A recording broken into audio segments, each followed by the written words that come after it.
scientist. I'm not an expert in footballs. I'm not an expert in football measurements. I don't want anyone rubbing them, putting any air in them, taking any air out. To me, those balls are perfect, and that's what I expect when I throw. I can't show it on the football. So goddamn hard about how long.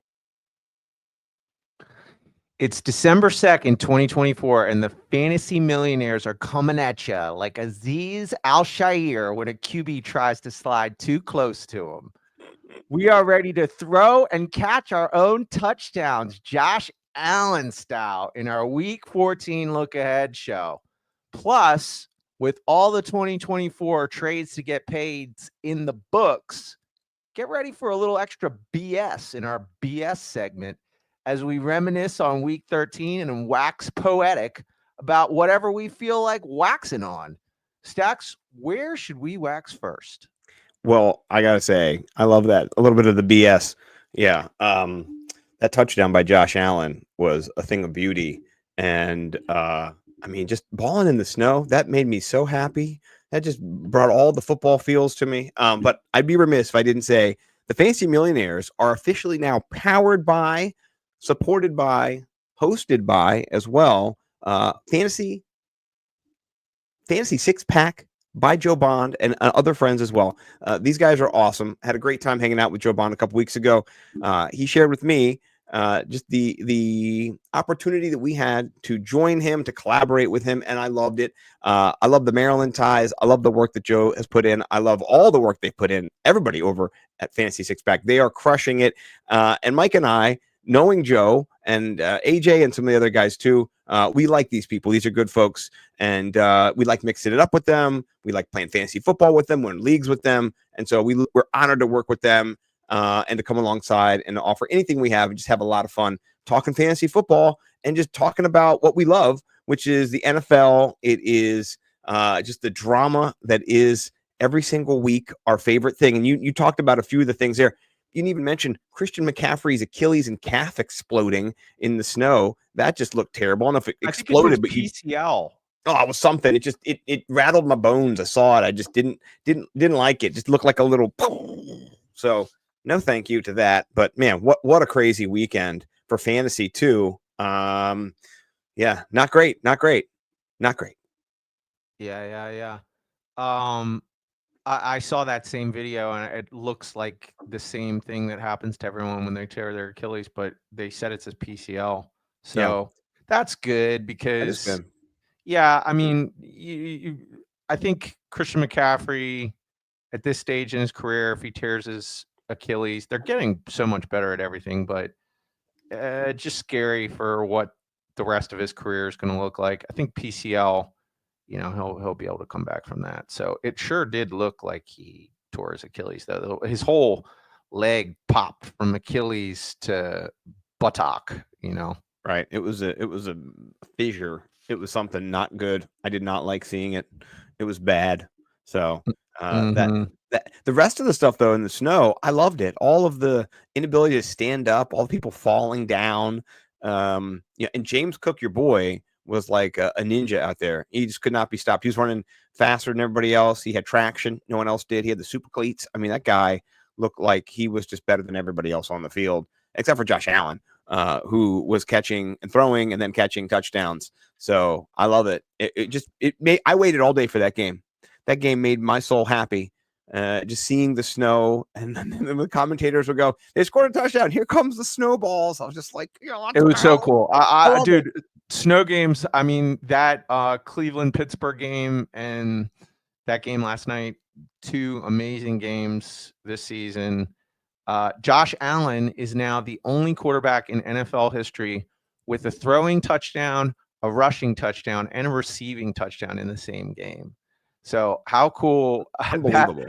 That play was so cool because Chris Collingsworth was, big up in the fantasy community because he's like, I think I just won my fantasy game with that. Like, it was such a crazy fantasy swing too. Like, I was playing Bo in the Fantasy Millionaires League, and he was down a lot. I mean, we're both out, so it doesn't even matter. But he I was like, I want to finish out 7-7, respectable, and I was crushing him, and he jumped like 30 points on that play. Like, it was just crazy. I was like, oh no, I wanted to beat Bo, and I did end up beating him by like 1 point, but I don't even think he was even paying attention to that game. Yeah, So. no. It's nice when you can enjoy the game and the fantasy, because you know what? I think we were talking about it on the phone yesterday. At one point, we were just reminiscing and talking of fantasy, and I was just like, fantasy football, it's supposed to be fun. You're supposed to enjoy this. That's the name of the game is fun. Right now, it's anything but fun, right? For most folks, it is nail biting. It is panic inducing, anxiety riddling. I'm going for the most points. I sucked it up this week. I need a huge night from either my defense or Jerry Jeudy to just get me back in. You're coming at my heels. Everyone's nipping at me. That stuff makes you go crazy. And, you took the Jeff Ratliff approach where you were just kind of like, I'm going to zen it out. I'm just not going to pay attention. Well, I'm the lead dog in the pack. I'm probably going to get the bye.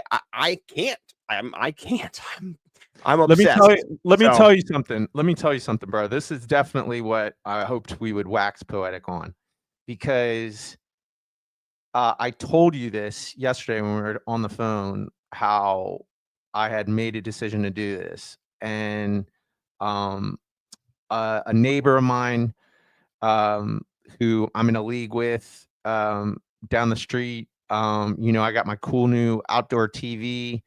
So I invited him over, and I was actually playing him, and this week in our fantasy matchup, and I was whooping his ass, and I might knock him out of the playoffs, and like, I'm going to get the bye. And so I called him up, and he thought I was calling to like spike on him. And I was like, no, man, come over and watch my TV. And he was like, oh, I almost didn't answer. I thought you were calling to like be a douche. And I was like, no, I was like, I'm not even watching. And he's like, oh, you're killing me.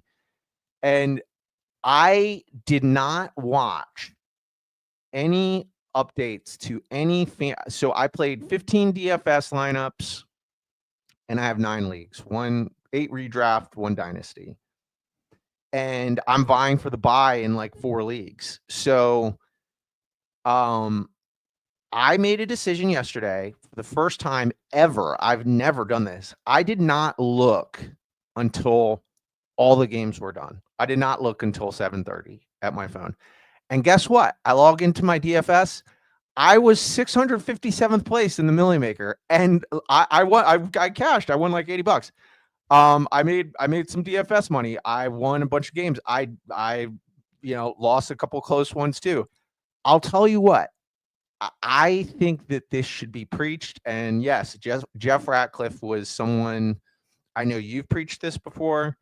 He's somebody that he preaches this all the time, how this is supposed to be fun. And when you look at your phone and obsess, it stops being fun. And I've noticed that this season, I am constantly breaking the seal early on a Sunday to look at my stuff. And let me just tell you, I logged into my DFS account. I won $80. And guess what? After I looked at everything, for some reason in this Millie Maker lineup was the only lineup where I decided not to play Chase Brown and the Jets D. I would have won $100,000 if I'd have played those two people. I literally would have won. But let me tell you, you'd have been upset. Let me tell you, I didn't have to find that. I didn't have to have my Sunday ruined. I got to go in and see. I won $80. Great. Yeah, I won $80. And I didn't have to deal with that until, I didn't even look. I didn't even figure that out until I think today. And then I was like, let me just see. And then I was how like, much money could I have won? Oh my God. Yeah, I would have won $100,000. But you know what? It didn't even hurt me today like it would have. I mean, if that was going through my head all day, it would have been a miserable Sunday, right. even though mega I won tilting. money. Just we had a great time talking, but you would have been down in the depths of despair. Yeah. It's also nice to have hope too. I mean, yesterday, my Millie Maker lineup won $30, right? I thought I freaking had Justin Hubbard in there. I thought I had put my Pickens and my Russell Wilson stack in there. So I was like, oh man, I might make like $1,000 or something, Then when I looked, it said nothing. And I went, what the hell? And I looked, I put Justin Herbert in there. And I went, oh, God damn it. I made a mistake. And my lineup that had, Russell Wilson in it was piddling away in the 25-cent, huge tournament that just doesn't do anything. It won me like $1 or something, So yeah. I feel that. And you frame it. It's how you frame it, right? And if you're framing it, you're enjoying football, you're watching the game, it's no game, it's this, it's that. You're not sweating points. You're not looking to try to win in this second because you can't win every second. It's just hard to do. I just think if there's anybody out there listening to our fun, cute little podcast, I know you're a fantasy DGen just like us. You're in multiple leagues just like us. And I really want to emphasize how I really believe that this is the pathway to enjoying fantasy football. Literally, it doesn't matter if you're in first place or whatever. Don't look. Just don't look. If you go through this, you're gonna know stuff, and you're gonna be tracking stuff on your own. But if you don't look, like this was another cool thing. I swear to God, why do we play fantasy football? Right? We all play fantasy football. Yeah, chicks, they love it. They hate it. Yeah. They hate it. Yeah. Anyway, Chuck Fass has a great tweet about that, but it's not on my 3 tweets. It's like men play fantasy football because they love it, and women get to hate their men, so it's a win-win. Women get to be angry and happy about being angry at their man. Anyway. I think the reason why we all play fantasy football, minus if you win, that's great. But the crack that keeps us coming back, right, is draft night, right? The feeling that you have after the draft. Okay. I mean, I'm in 8 redraft, 1 dynasty. When I am done drafting before the season begins, and this year it came to such a first game, Jordan Love getting injured just ruined this feeling for me. But the feeling of the imagining, I'm not just going to win one league, I'm going to win all 9 of my leagues, and I'm going to be the most legendary fantasy football player that's ever lived. I'm going to dominate all my friends, and I'm going to win every single league. And that's what it's the fairy tale that we all, tell ourselves. Yeah, it's the ego. It's the stroke of the itch. You're so much better. All the picks. Well, but that's the fun of it too. There's right. Nothing's happened. There's no outcome. So you get to imagine the outcomes, right? Like that's the fun of it. I will tell you. I don't ever do that, by the way. I think it's always fun when you say that you do that, because when I do it, I just think of all the bad things that could happen to my team. When you're done drafting, you don't think I love my team. I think I have a good team, but I'm just you always think you have the best team. I think I have got a good. Hey, listen, you talk smack every time you draft. Yeah, you look at it and you're like, my team's better than your team. I do say that. I've said that. Yes, you do. You've done it to me so many times. I'm confessing. I've said that, but what I'm trying to say is, I'm more fearful. I don't think I'm going to win all. I feel like, man, it is so freaking, like Rushy Rice, gone. Cooper Kupp first couple weeks, gone. Just, I just know how this game works. And so it's more like, who knows? I hope I didn't step on any landmines, but at face value, without any injuries, yeah, my team was better than yours. Right. Without Rushy Rice injured, my team was better. It still is. You want to add a little nuance to the that to kind of add definition to the picture, but still the thing that you have post draft is hope, right? Yes, yes. There's just this cool feeling of hope and this imagination. You got money in your pocket. You're rich. I think that's why people play DFS too. It's like when you're building your lineups, you're imagining what you're going to do with your cash, right? Like it's part of the fun. Like you get to imagine until about 5 minutes in when the Seahawks return a kick and you're like, I lost. I don't have the Seahawks D anywhere. Well, let me just tell you, yesterday, also not looking, having 15 DFS lineups and then 9 leagues, there was so much in there that I was able to sort of zen out, and like I knew which, main players I cared about. I had a lot of Russell Wilson. Even in those free leagues, where you win like $5,000 if you come in first place, like I came in like I won like dollars in there. Like I came in really high. I was playing a lot of Russell Wilson. So I knew I was doing good yesterday. And but I also got to just sit there and just keep that like draft feeling that you have, or DFS feeling when you're building your lineups, the hope feeling. I got to extend that all the way. Instead of breaking the seal at 1:30 or 2:30 or 3:30 or whenever you decide to break it, I got to keep the seal all the way up until 7:30. And then I got to look at my phone and be like, yep, I didn't win $1 million. I'm not a millionaire. Oh, I won some leagues. I did good. Okay, blah, blah, blah. Right. Oh, that's good. Blah, blah, blah. You even told me on the phone, I want to break your seal, but you got a barn burner going. I log in there. I'm like, oh, that's a good. I like this score. That's good. Right. But I didn't have to deal with all the anxiety. And Right. I just feel like this needs to be said. This needs to be said to all of us fantasy DJs. Try it. Don't break. Go till 7:30. It's fun. Listen, I used to do 4 p.m. Right. That's what I did. I still do normally. I looked at the phone and taught me it. Yeah. I don't even look until later, but what I do look at least most of the time now, is I'm looking at my fantasy in BFS, which is our main league, which is the league of record, which is the league that, we both won. And so like you want that cash, you want that money, you want that mucho, so I'm not even thinking about spending it. I'm thinking about trying to get it, and that's just very hard to do. So, I'm with you. And I think for next week, which is week 14, there's 6 teams on bye. So 5, 6, 6 teams on bye. A lot of them are on bye. It's going to be another one of those where I might not be in the playoffs in some leagues. I might have to win to get in. And so if I'm fretting the whole day, it'll ruin football. So I'm going to make a commitment here now on the show live in front of all you beautiful people. I will not break the seal on my phone until at least 6 o'clock. That means I've got at least 5 hours of viewing purity in the form of, red zone, which is not even pure anyway, because you only, don't get to see any of the games. But yes, I will. Thank you for your challenge, good sir. It's a good way to go. Well, no, I appreciate it. Yeah, I do just feel like all of us people out there that are obsessed with playing this game, it's so easy for it to become not fun.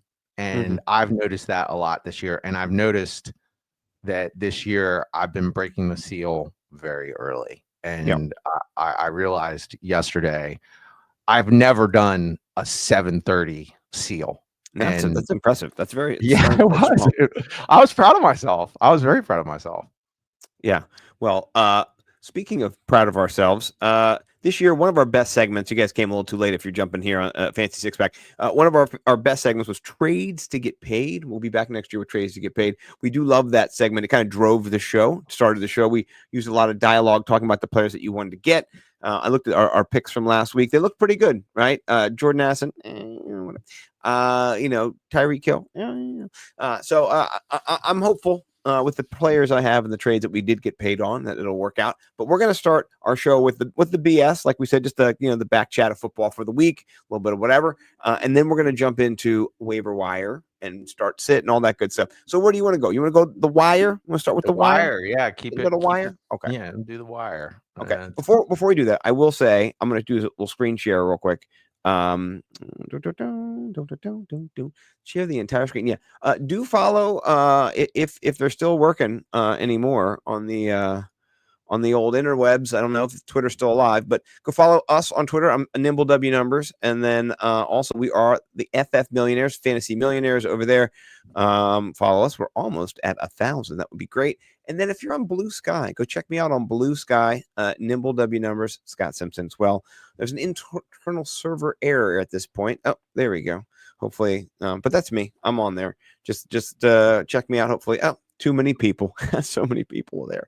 It's not working. So that's happened a few times actually. As the millions get in, they got to reinforce their servers. Hopefully, they can get some of those Twitter servers that go offline.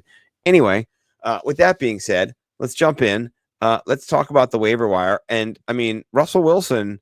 I know he's not the main guy, but still 43% rostered. He was the number one scorer in our league in all of fantasy football last week. He was the man. You talked about him a few times, right? And he has come in this year. We talked about maybe week 6 or so. How could Mike Tomlin bench Justin Fields at 4-2, 5-1, something like that? How could he do that? And man, Russell Wilson is how he could do that. Russell Wilson is back. He looks leaner.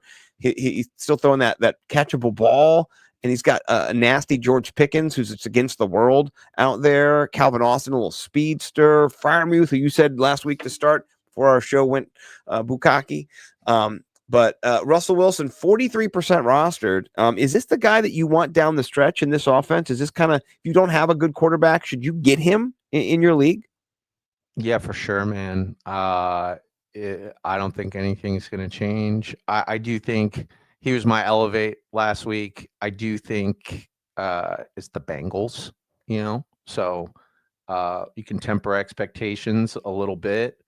I think, this will be, they play the Browns again. So, going forward, I don't think he's going to have just 400 yards. It's the Bengals. Like the Bengals, it's just it was an easy call doing Freiermuth and Russell Wilson. Like we have a whole season's worth of data. Like you could just see like this was an easy call. I thought it was wild how there weren't a bunch of like DFS sharps on it, and I think it is still just the Russell Wilson Broncos experience, but you got to adjust the ranks, dude. He's playing great. And Mike Tomlin took a 4-2 starting quarterback that was playing well as well and benched him because he's been at the practices and he's seen Russell Wilson is the better QB.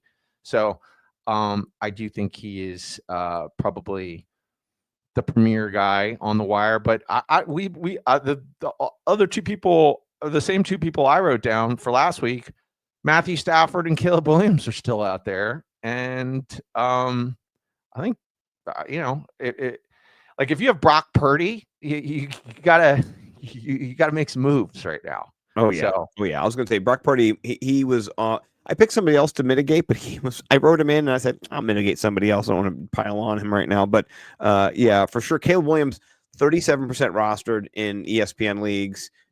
He's available in our league as well. And I foolishly was saying sit him last week. No, I was wrong. 3 touchdowns, 32 points. He was in the top 5, 6 in our league. So forgive me, Caleb. I doubted. So he's definitely somebody you want to go snag. And Matthew Stafford, the only issue with Stafford, I think, is his matchup this week. I don't love it. But I think out of those 3, Stafford probably would be the third I'd be interested in. I think, how would you rank? Would you go Russell, Caleb, Stafford, or how would you do it? Yeah, Buffalo this week's probably, I would probably go, I don't know, man. I just feel like at this point, Stafford has the safest floor. I know it's the Bills and they have a good pass defense, but 50-point total right now. That's a pretty big. Yeah, big number, it's so. It's Puka Nacua and Cooper Kupp, dude. Like, I think those guys are corner proof. Like call him Hooper Kupp because I haven't seen Cooper Kupp for a bit. Call him Hooper Kupp. Kupp. Hooper, because who is he, right? Okay. Hooper. Well, I think he just had. What did he get this past week? 4.7 points yesterday. That's his first bad game. Yeah, but that's what I'm saying. Last night he was Hooper Kupp. Like who is he? Yeah. Who?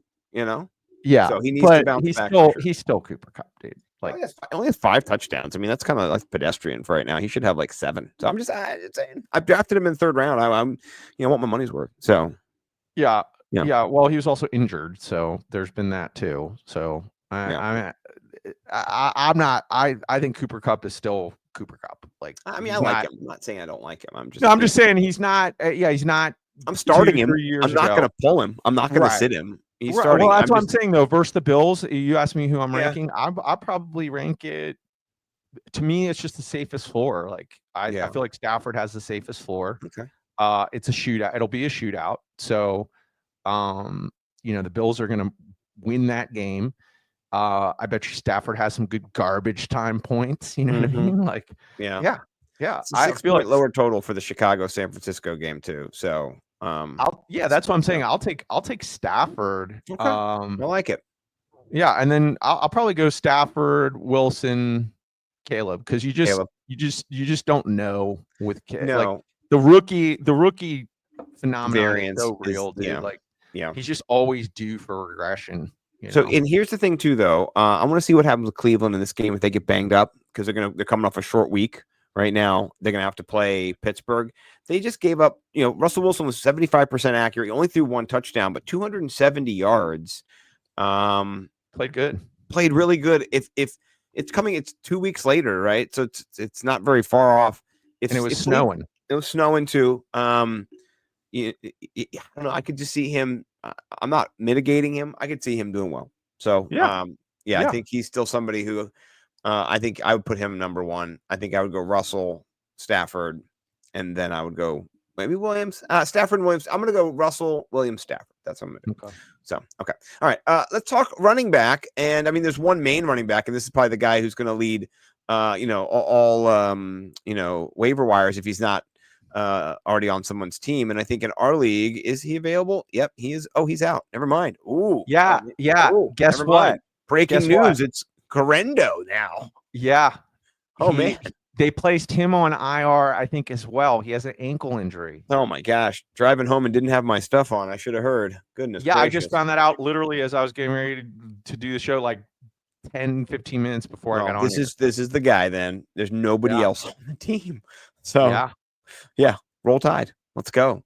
Yeah. Isaac Giriendo. Let's go, boy. I love it. It looks like he's ready to go. He's got some work this year. So, he's in the game.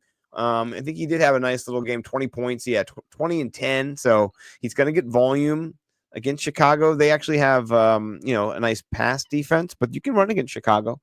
And I think that's what they're probably going to have to do because, they're hurting. San Francisco, man. It reminds me of that COVID year when they didn't field a team.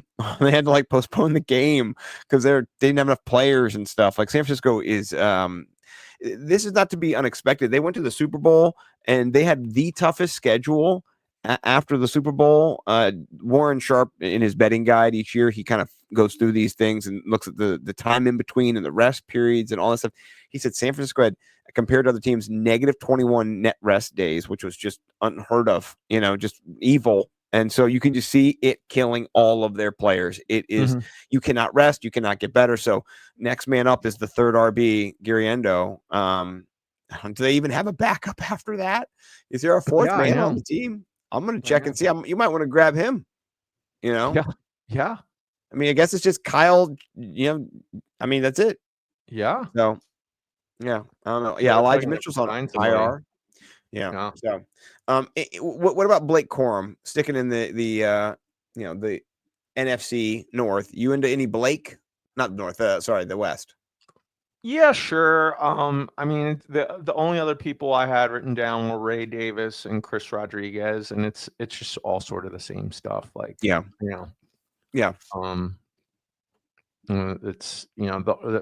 probably the pickup of the week is Isaac Giriendo. So. Yeah. What about wide receiver? Do you have anybody down for wide receiver?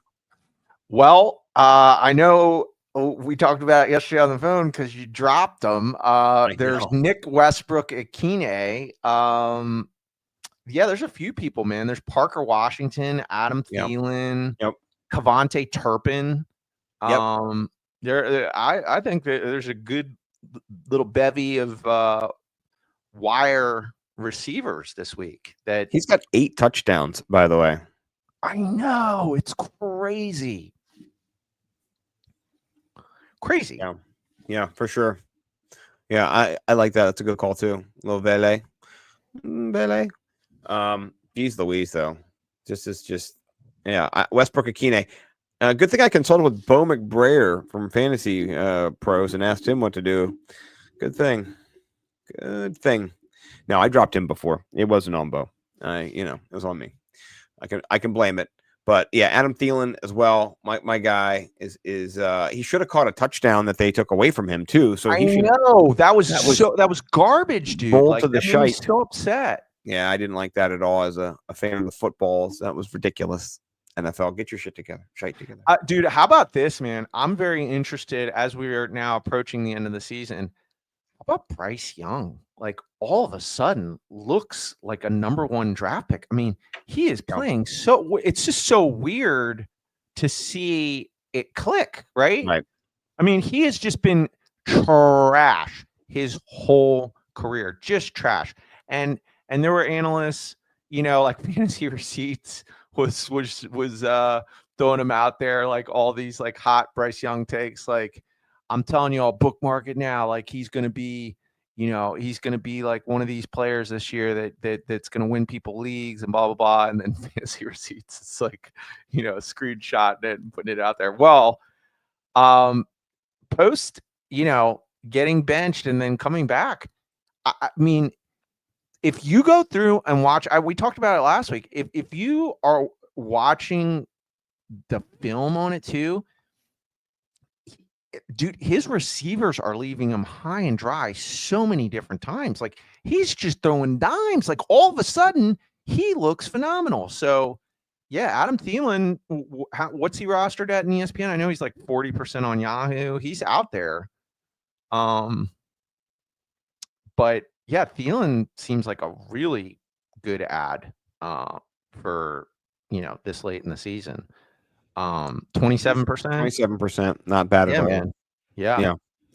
No, I like that call. And I mean, Parker Washington's not going to get it every week, but man, he's quick, he's fast. He looks like a little like mini Percy Harvin out there, just whipping around. So I'm into that, and I wish I would never have dropped Westbrook Akine.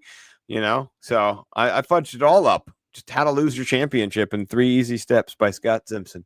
I'll write you a memoir. So, all right, tight ends. You snagging anybody on tight ends these days? I wrote down one person because I just didn't feel like talking about anybody. But I think Juwan Johnson is kind of a must add after the Taysom Hill injury. And there's Freiermuth too. He was like 50%, right? Like I didn't. Right.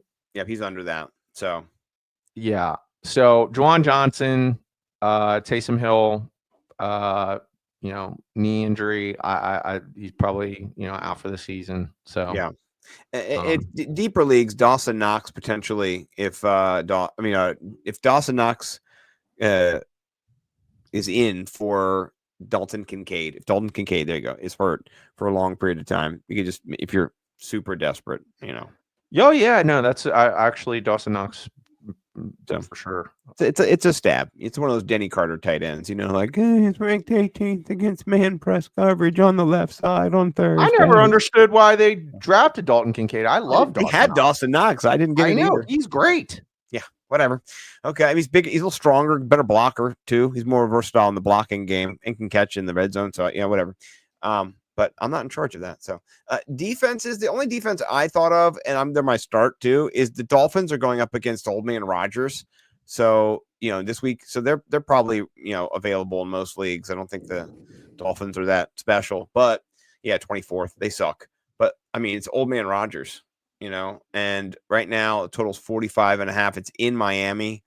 They're minus 6.5 point favorite. So I could just see them getting after him and, getting banged up again, just Old Man Rodgers. So that's my snag off the wire. How about you? You got any defenses that you should be picking up? Well, I think they have a decent matchup. But how about the Seahawks just in general in the BFF scoring system are 23% rostered and play the Cardinals this week. Yeah. So I love that. It's kind of surprising how low rostered they are. And maybe they could be our DFS defense if they're not too expensive. So yeah, they have a good matchup. And it's decent. So I like it.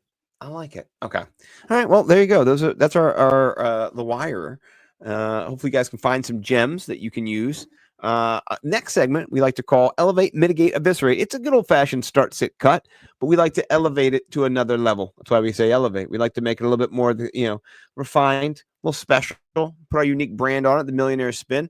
So what we like to do is go through each position and give you one guy that maybe you are on the fringe about, or maybe you're not thinking of starting and there's a new perspective you can garner, or you're looking for somebody to grab off the wire and just plug in because it's 6 buys this week. So all those are in play. And then mitigate. Players who just maybe they're fading, or we like their matchup a little less than we like somebody else's, and we're just not into them as much. And so that's what mitigate is. And then, of course, eviscerate means you're dumping that trash to get some treasure somewhere else. So with that being said, I'll let you start. Who is your QB of the week that you are elevating, good sir? I like Sam Darnold versus the Falcons this week. He's been continuing to ball out. Consistently having multi-touchdown passing games over the last 3 games. And the Falcons are bottom 8 versus the position. What's the over-under in this game? Let's see what that is. It's 45, but that's probably because the Falcons have sucked and their defenses or their offense has been anemic lately. Mm-hmm. Mm-hmm. They were talking about him on the Junkies today. They're talking about how he was regressing. Kirk Cousins was regressing back to old Kirk Cousins when he would just throw picks all the time, and he was scared and he was shell shocked. Kirk Cousins looks like they say it's Jover for Kirk. So he's got 13 yeah, I don't know. I'll bet you I would take the over in this game. I think this will be a Me too. I think this will be a good game. Over. Yeah. But I think Darnold, you're just waiting for the JJ explosion game too. So it's got to happen sooner or later. And then meanwhile, Hockenmonster and Addison are on the field as well. So I like this game. I like this game for DFS purposes as well. Yeah. Okay. So here's the thing. I like your call. It's a better call than mine. I'm gonna make a crazy call, right?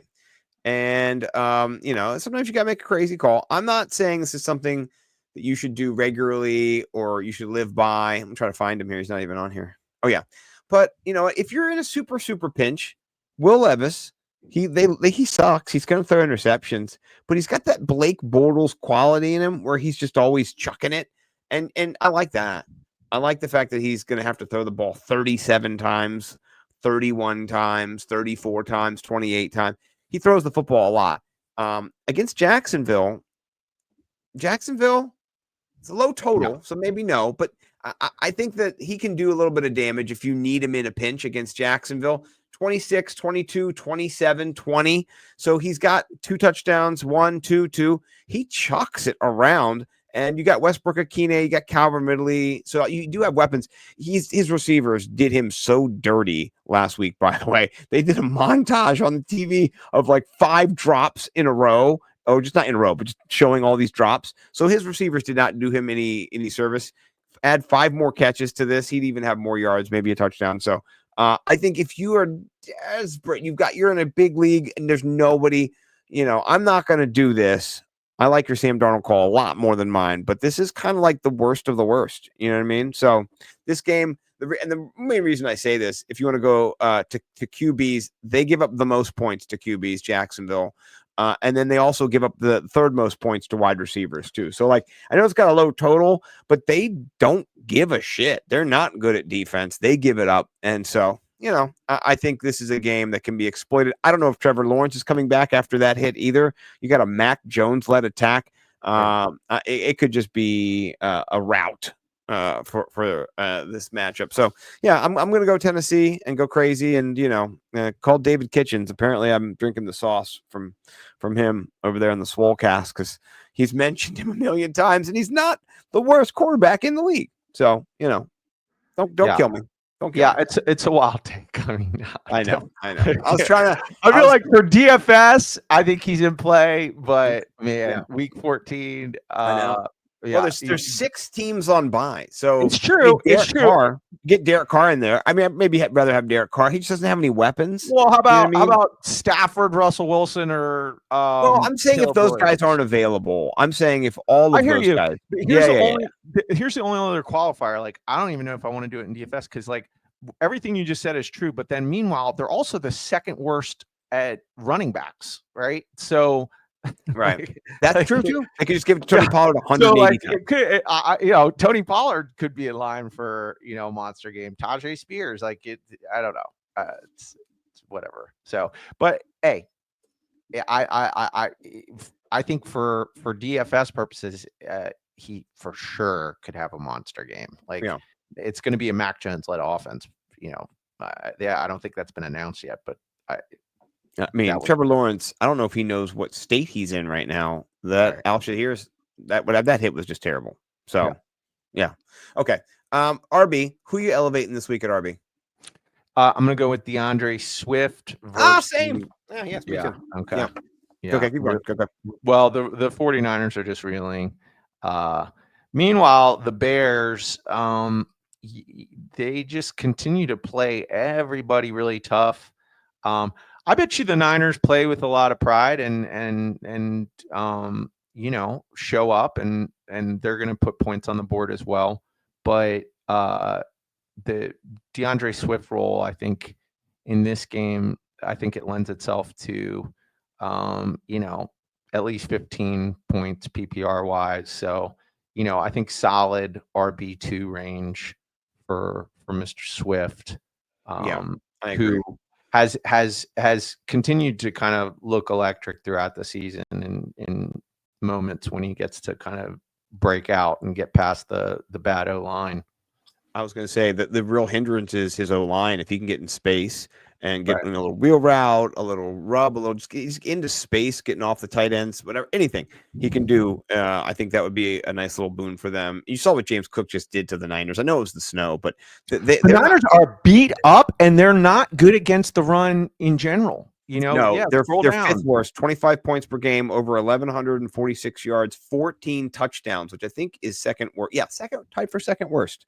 So they give it up.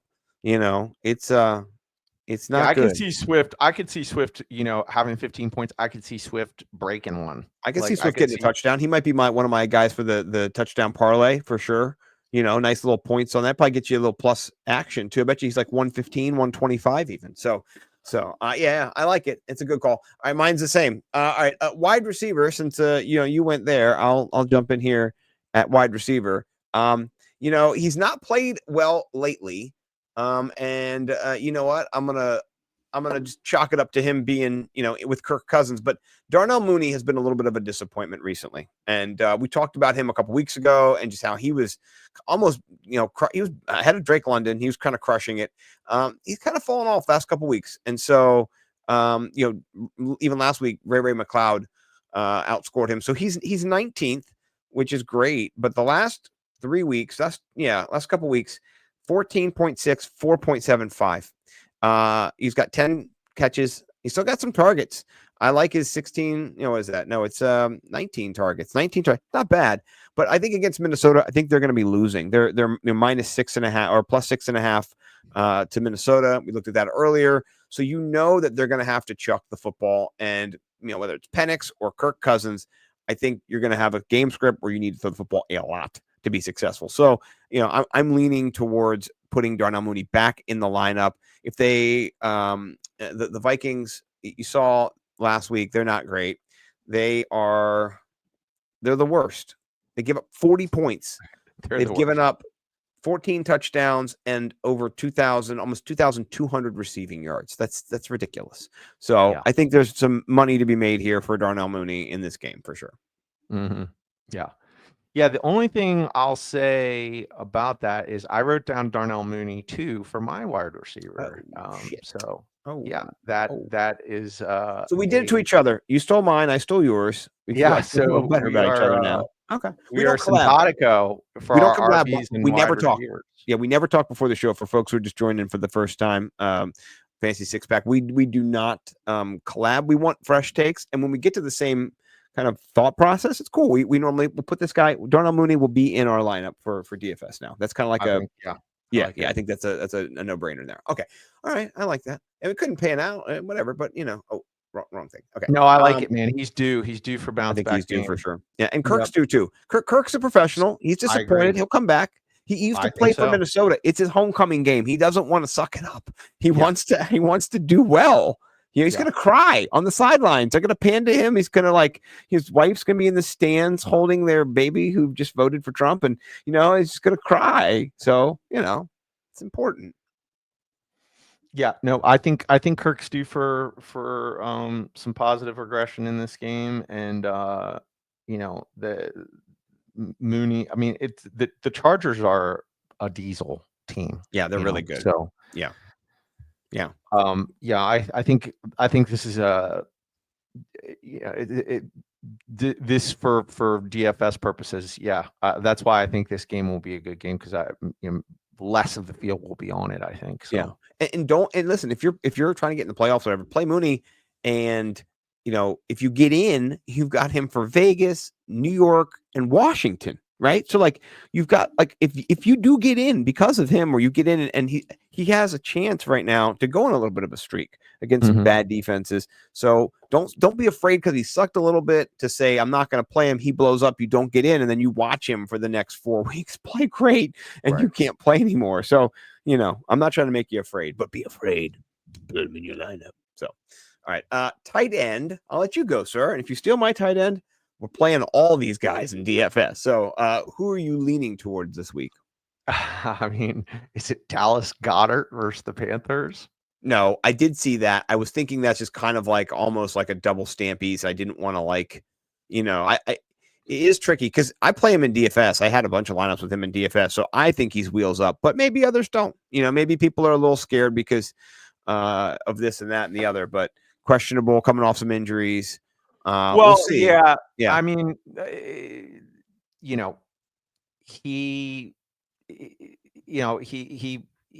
he isn't. To me, I feel like he's always borderline. I agree. I think I get more excited about the Eagles offense than it really happens, and it all gets truncated into Saquon Barkley and Jalen Hurts anyway. And I'm like, oh yeah, I thought Dallas Goedert caught 2 touchdowns. And you're like, nah, just one. Yeah. That's all I kind of did. So, yeah. Well, it's a great matchup for him. The Panthers, worst at the position, from a fantasy angle. So, he, I think if Devontae Smith is back on the field, they cannibalize each other's target shares, but in this particular game, I'm gonna take Dallas Goedert. I think he's gonna be the one that eats Devontae Smith's targets. Yeah, good call.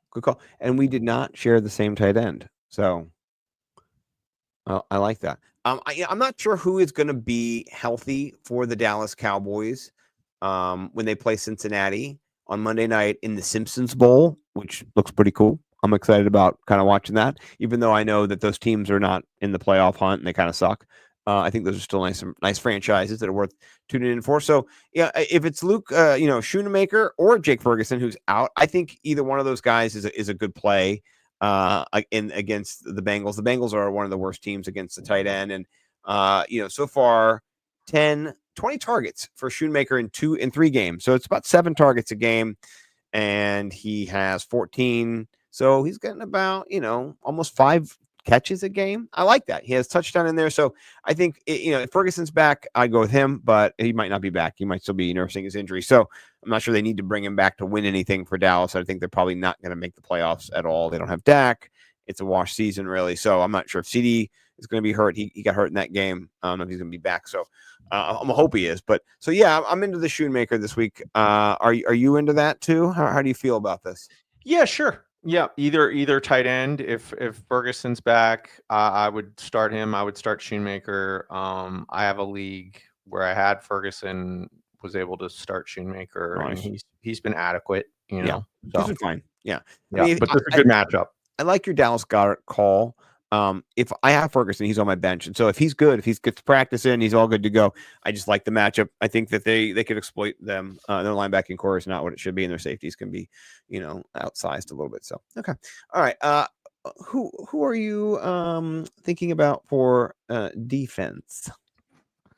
Yeah, I've been on particular games for this Elevate segment, but I'm going back to the Bears, the Niners. I like the Bears versus the 49ers.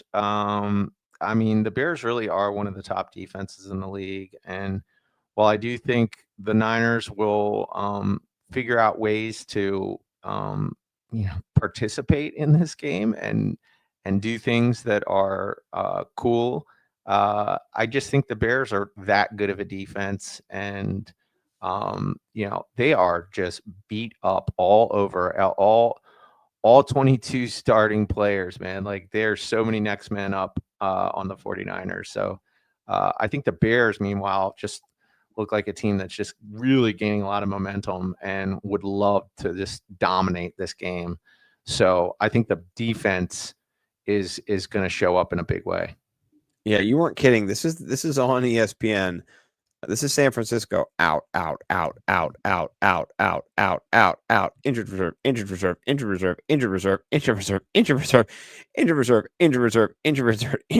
Out.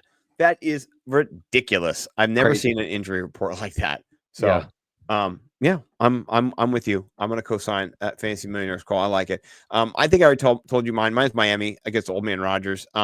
He's up there throwing blocks and stuff. Good for him. He sucks. His team sucks. He should get benched, and I hope it happens. So I'm going to be enjoying him. Just he's not playing well. Poor guy. Almost playing well though. He's well. I mean, 53% was not great against Seattle. They're all so close. It's just like he's just right close. there. But look at how much time is left. They're 3-9. I mean, it's over, Johnny. So sad. It's over. Man, he really. Remember, we were on the phone while we were watching. Just missing. We were like, man, he was popping for a second there. He was popping. Yeah, I think he gets popped by the Dolphins. Okay. All right. What about you? Who's your D to start? You're talking about Seattle. You said you didn't want to pile on to this person, but back to the Bears game, I am definitely mitigating Brock Purdy in this game. Oh yeah. So. Oh yeah. I mean, we've been saying it. It just, man, pour some out for the 49ers in this season. Pour some out for all the healthy players like George Kittle and Debo. It does not look good, and the Bears they are a tough D, dude. So Brock Purdy, Yeah, no bueno, Brocky boy. He was my mitigate. I did move it around a little bit, and my guy actually is your boy Stafford against the Bills. I'm not comfortable starting him. I think I would start Russell Wilson and like I said, Caleb ahead of him. So maybe not Will Levis. I think I might go him ahead of Will Levis, but if you have somebody else, maybe you don't. But if you have somebody else, I think I would just pivot away. I don't like what I saw. They're so focused on Puka Nacua. Defenses are going to figure that out. I know they got Cooper Kupp still, but he just I don't know. Maybe it's just my own fear and my own self-loathing. But he scares me, and Cooper Kupp scares me a little bit too in that matchup. So. I like Stafford overall, but I have him in some leagues. I've got him and Jordan Love on a team, and Baker Mayfield. I've never played Stafford. I played Jordan Love and Baker Mayfield the whole season. I just kept Stafford because I don't want you guys to get him. But I mean, so he's somebody who I like, but I don't think I can trust him against the Bills. I don't know. So you've got more stones than I do to trust him against the Bills. Yeah, I do. I mean, I would play him in this game just strictly because I do think that, I mean, just look at I mean, ever since Nakua has been back, like, just look at how he's been playing, dude. And yeah, I feel like with Nakua, to me, he is like Jamar Chase level good. I mean, it's just he's good. He really he's is unguardable, dude. Like, you can try and scheme it up, but then you do have Cooper Kupp, and he loves throwing the ball to Cooper Kupp. So I just think he'll end up with decent, a decent floor. It's tricky. Buffalo's top 5. They are. It's a good D. I'm sweating them. I'm sweating it. I just think that their defense is so bad that Josh Allen, puts up points really, really fast, and it gives And they have to come back. the They have Rams to. opportunities. Like they're Yeah. going to have the ball enough. Yeah. I mean, they've only given up, 16 passing touchdowns, 13 interceptions. I guess 16's not too bad. Yeah, not too bad at all. So, but yeah, I'm a little scared of Buffalo. They look like a team that's going to win the Super Bowl. So, I'm a little bit of afraid. I'm not going to lie, but that's just me. All right. What about your RB? Who you mitigating at RB? I'll tell you another team that looks like they're going to win the Super Bowl is the Philadelphia Eagles. And after last week, Chubba Hubbard, we finally saw not available Thon Right. getting some looks. So the Eagles 10 total defense, looks. all of a sudden, it's just they are a monster squad, man. Like everything is really coalescing for that team. I if anyone's going to beat the Lions, it's going to be the Eagles, right? So, right. But everything just looks good, and they chew up clock. Jalen Hurts is playing really well. Of course, you got Saquon, who's number 2 in the MVP discussion behind Josh Allen. And that game with I would say if Jonathan Brooks hadn't shown up last game, I'd be hard for me to say sit Chubba Hubbard. But dude, 2024 rough year for I didn't diversify the portfolio. I went all in on a bunch of different people and was dead wrong on almost all of them. We've talked Zamir White, we've talked Christian Watson. Another person I went hard on was Jonathan Brooks. Like I was just like, I could, it's that cocky, being in the draft and looking at your team is like, all these players are going to hit, and I can just save this guy and he can be my RB2, come like week 6 or whatever. And it took so long to get him on the field, but finally he's on the field and he does look really good. Like he is really good. Like, at least as good as Chubba Hubbard. So I think it's a timeshare moving forward. It was interesting seeing him getting the work this past week because Chubba Hubbard has been so good. So, but meanwhile, the Eagles defense is just, I'm fading anybody playing against them right now. So I like your call. And, next week, you might have to put Saquon Barkley in every one of your lineups because they give up the most to running backs. The most. Saquon might have himself a career 300-yard game. That might be when he breaks the 298. Who knows? We'll see. Yeah, I like your call. My guy, a little bit different. It is any Chargers running back. I don't care who you are. I don't care which starter is named. The Chargers are playing, I mean, maybe the Chiefs are going to just suck it up again and just be terrible. They will. But you know what? They only give up 15 points to running backs per game. They've only given up 690 yards and 6 touchdowns, no receiving touchdowns. And the Chargers did not look like they could effectively run the football in the game against the Falcons. So I think it's more of the same against the Chiefs. I have Gus Edwards on my team. I'm not cutting him because I think he's got some better matchups after that. But man, it's not. I don't feel good. I don't like it. It's not something I want to do if I have these backs. And I think J.K. Dobbins is on the IR. So to say goodbye to him. He's a Eviscerate later in the show. So I'm just not comfortable with Kimmy Vidal or.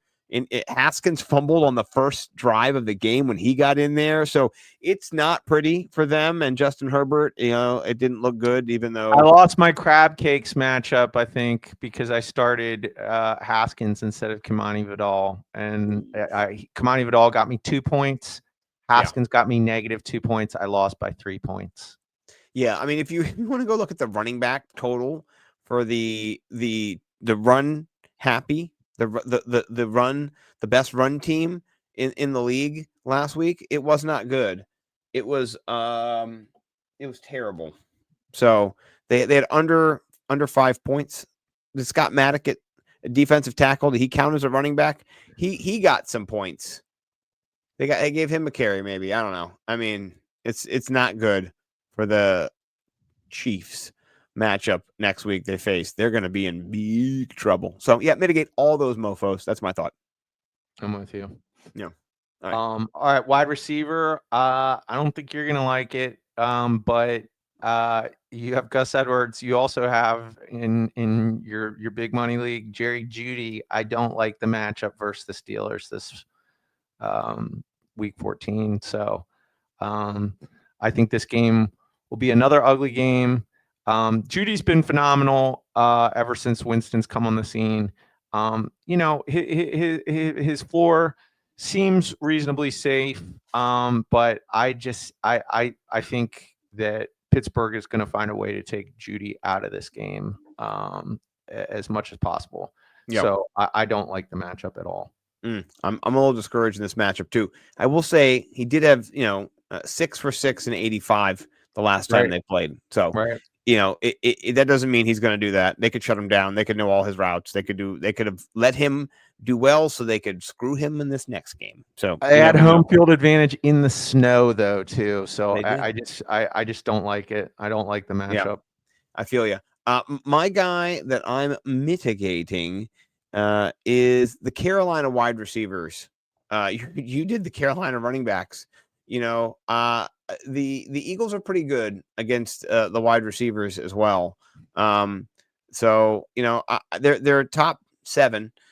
They've been pretty good. They did a really good job against our boys here in the Dina in the Maryland area over there in Dundalk and everything. The crab eating Stavies of the world, who I'm sure he had a rant video after they lost to the Eagles. You haven't seen it?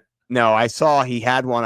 It went away before I could watch it, and I was at school, and so it was whatever. It wasn't crazy good. Right. But I'll watch it, but I mean, it is what it is. I don't like. Bryce Young's doing better, but like you said, they're dropping him. Adam Thielen, I'll play Adam Thielen, but the rest of them, Leggett.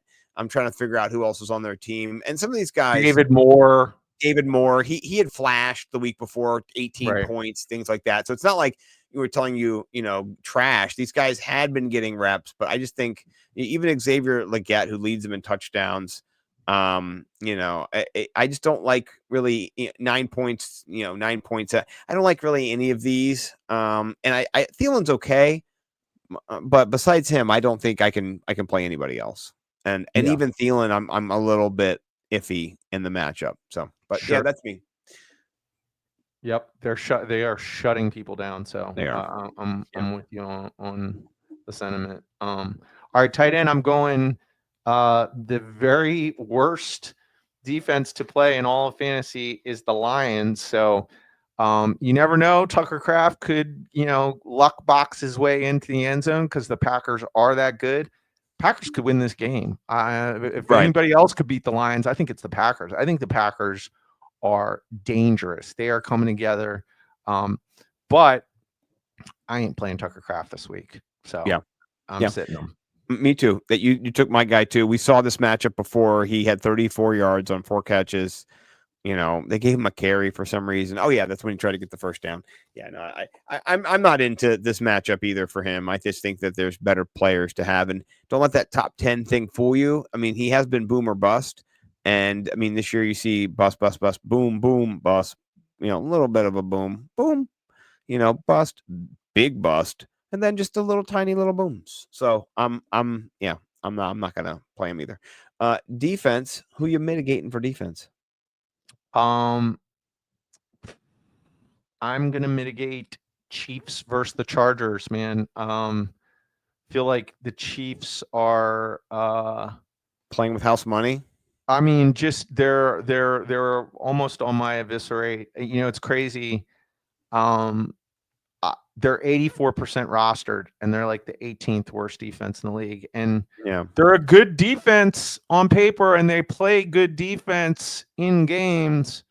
But points on defense, though. But yeah, they don't score. But they just every game is just Mediocriville. right? Like, Yes. yeah. It's like So watching the Cleveland Browns from the 80s without her. I can't wait to see this game because I want the Chargers to win this game. Like, I don't hate the Chiefs. You know me. Yeah. You love I'm a big. everybody. I love Mahomes. I part of me would like to see a three-peat. But I don't want. I don't like that this team is 11-1. Like, I want them to lose this game. Well, you know what? Here's the thing, too. You buy into the conspiracy theories and all that. I do not, but I did watch a breakdown of what happened, and basically what happened is they had two players who were not set. Right? They had two wide receivers. The Raiders had two wide receivers who were not set, and they were both moving. And so you can call the play dead. Right? It is, a dead ball foul necessarily, not dead ball foul. It's a, but because the clock had stopped, that allowed that play to actually happen and to work. Whereas if the clock had been running and they had to flow the flag and then they had to call the play, right, then it would not have counted. And then the Raiders would have got the ball back. So that's so crazy. Whether or not the Chiefs won that game, people, are saying it's not legit. It was legit. It was. They did it by the right way. The rules were applied, but those rules, these teams didn't know that the play before. If that would not have been a spike, if there just had been the ball running and they had done that, then they would have had to blow the play dead. Then they would not have allowed that play. That play would never have happened. But because the play had not started on a live ball and with a clock ticking, they could do that. Very interesting for all those conspiracy theorists out there. You think I'm into conspiracy theories? You think I'm just saying I wanted to put the record out there because I was bought in myself. I was out there tweeting it too. Like, what the hell, man? Did you guys roll? He's going over like this. Yeah. Here's what I'll say about the conspiracy theories. I like to listen to them.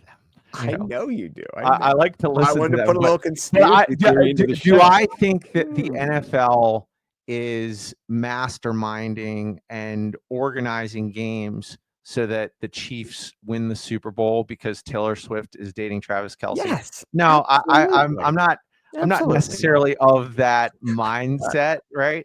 I think you are. But okay. Yeah, well, you'll tell people about it. You'll talk about I'm putting it out there for the record. I'm not. Yeah. But I do think that there have been interesting things that have happened with the Chiefs, and so anyone who is of that mindset, I appreciate that you are, paying very close attention to the weird things that, like you just said, it's an odd thing that happened. But I agree that wasn't done by the refs. Like, it was real and it happened. So yeah, but whatever. I'm with you. Jameis is my eviscerate at QB. He's going against Pittsburgh, Denver, Pittsburgh, KC. No, thank you. You can eviscerate Jameis if you had him. If you stashed him after that 38-point game or the 34-point game, he does not need to be on your team anymore. He's my eviscerate at QB. You got any QBs to get rid of? I didn't put one for each position. The only people I had written down, I have a question to see if you think you should. But I know that I had featured the only person I'm 100% sure I'm going to eviscerate. I had him as a buy low a while ago. Can I guess? Yeah, guess. Is his rhyme name with Shramonte Schmonson? Yes. I mean, what the hell are the Ravens doing with this dude? I mean, nothing. His ass score is out of this world. He's got the greatest ass score in the NFL, and he's getting zero route participation. He's a backup player on that team. So bye. Got to eviscerate. See you later, Deontay Johnson. 28, 21, 19, 2, 0, 1, 0. He's trending in the wrong. He's like, they're not ramping him up. Like they're ramping Amari him Cooper down. is ramping up. Deontay Johnson is not. Amari Cooper is becoming parts of miracle moments in Buffalo snow lore history. Right. You know what I mean? Right. So whatever. Yeah. I like your call. He's my call too. I was going to say you can get rid of Eckler and Dobbins, both of them. They're on the IR. People might want to keep them. They're going to come off the IR on week 17. You're going to play them week 17 coming off the IR for one game. I don't even know if their teams are going to do that, you know? So I'm not holding out hope that if I'm going to be in the Super Bowl, I'm going to bring J.K. Dobbins back and play him in my Super Bowl, or I'm going to bring back Austin Eckler. I don't think either of those guys. I don't know. I just, right. yeah. I have a controversial one. What about where are you with Rome Odunze? He was mitigatable a couple times ago, elevatable. I think feel like Keenan Allen has just emerged as the best wide receiver on that team, and then DJ Moore is just clicking right at his heels because he's DJ Moore. But Keenan Allen is the alpha. Yeah. Rome Odunze just it ain't. The I don't problem know, is he's man. had 26 targets in the last 3 games. It's hard to drop someone with that many targets, even if they're not on target. That's just a lot of freaking targets. It's true. I mean, I think this offense is going to throw the football a lot, so maybe don't drop him. Just you don't know what injuries are going to happen. What if Keenan Allen goes down because he's old, he gets hurt? Then you've got new Keenan Allen. So I would just hold it. I mean, unless you have to. If you got no room to go, yeah, dump him. I don't think people are going to be clamoring for him. I think you can probably leave him. What's he ranked right now? He's ranked 55. Yeah, you're safe. You're safe there. So yeah. No, I think you're good. The only other thing I was going to say is you can drop Noah Gray because Travis Kelce's back. So finally, it only took the half the year. We needed to ramp him up to get ready for the playoffs. So yeah, I just think he's not. We talked about Noah Gray before. He had a nice little week. He's getting some targets. He had 18, 22, even 9. I just think that Travis Kelce's the guy there. So I don't think you need Noah Gray anymore. Kelce, he's got 13 targets last game, 8, 12. He's getting a lot of targets. So that's my guy. Good old Kelce. So. And then defenses, I don't know. I would say don't start the Cardinals versus the Seahawks. I think the Seahawks are going to run the Cardinals. You got the Cardinals D. Maybe drop them. So, let's do stacks of cash. Okay, I already got it ready to go. I want to hear your expensive. What's your platinum? What are you rolling with first? Platinum, I'm going Baker Mayfield and Mike Evans. Same. Oh, Nice. really? That was your platinum? Yeah, it's just money, dude. That's there. The connection is real between those two. I mean, Evans is the man. So that's all right. Cool. We're sympathetic on that. I have an interesting gold one it's pricey. Okay. But this to me, this could be a slate breaker. I like Josh Allen and Amari Cooper. I know Amari Cooper hasn't really been getting a lot of run. But you just know the big game's coming with him, right? Like, I think, I think that last game, him making it so that Josh Allen is the only quarterback in the history of the NFL to have a passing, rushing, and receiving touchdown in the same game. I think it just shows how he is become now a Buffalo Bill, and he's in. He's got enough time under his belt, like that. I think they're gonna start really targeting him in a big way. Now, is this the week that it happens? I don't know, but it's gonna happen. Like, if the Bills win the Super Bowl, it's going to be because Amari Cooper plays how Amari Cooper has played his whole career. So yeah, and that's 13-1. That's going to be a little cheaper than my gold stack. Let me put my guys in there real quick. My gold stack is your boy Sam Darnold that you talked about earlier with Justin Jefferson. I think he does finally get off the schneid this week. I think this is the Justin Jefferson week we've been waiting for. 25 points, 27 points, 26 points, something like that. I think he gets a touchdown, 150 yards, just 8, 9 catches, 10 catches, just balls out. So I'm going Justin Jefferson. This one is 13.9. So it's like the high end of 13, a little more expensive. So all right. What about your silver stack? Hey, keep Sam Darnold on the board because I'm going Sam Darnold, Jordan Addison, dude. It's 11.4K. And yeah, we've talked about this game throughout the show. I'm betting the over in this game, and maybe we double stack. Oh man, let's just stay right here. let's stay right here. I don't want to go anywhere. I love this. Let's do this. And yeah, I'm gonna go up top and I'm gonna do this. I'm gonna bring out my boy Justin Jefferson, Fat stack it, baby. and then I'm gonna back stack with a little bit of the aforementioned. Where's he at? Where's he hiding? Mooney, 55. Darnell. All Darnell. right. And then, I talked about him before, but I think he's the play of the week. Saquon Barkley. I don't care if he's $9,000. I'm playing him. Okay. And then what do you think about getting your boy Swift? I think he's going to be 5,700. Is there anybody below? No, Guerrero's 5,400 or Guriendo. Guriendo. What do you think about Swift or Guriendo? I mean, Swift is only 300 more than him. I mean, okay. I'll go Swift. We have a little bit of an issue here. Let's look at a cheap D. Bears 2,400. Bears, sold. baby. Sold. Bears. All right, we got 8-2 left. So tight end, we got Cade Otton. You got your boy Dallas Goedert's there. You want to do Goedert? Goedert at 45. What about? So what about? I mean, we can go way up. The highest we can get, really. No, I want to pay down. I want to pay down for sure. Goddard's like as high as I want to go. Hawkinson's 43. If you, that's too many though. I think probably. Yeah, go down. Let's see who else is there. Fryermuth's available still. I mean, Juwan Johnson might be. The Giants are first against tight ends. Though. I know, but they don't have anyone to throw the ball to. I don't know. I would go Goedert or Juwan Johnson. Maybe we do both those guys. Let's see how many we've got. 3,700 left. Let's see who's 3,700. Okay. And then maybe we get down there to that in our next little scroll. Okay. Cole Kmet, Tyler Boyd, the no offense. You got your boy Matt Collins. Sounds like Mike Collins. Juwan Johnson, he's there. You want to put him in? You want to do that too? Okay, so why don't you put in Juwan Johnson and then we could see if Dallas Goedert, we have 4,800 for a flex. Okay, hold on.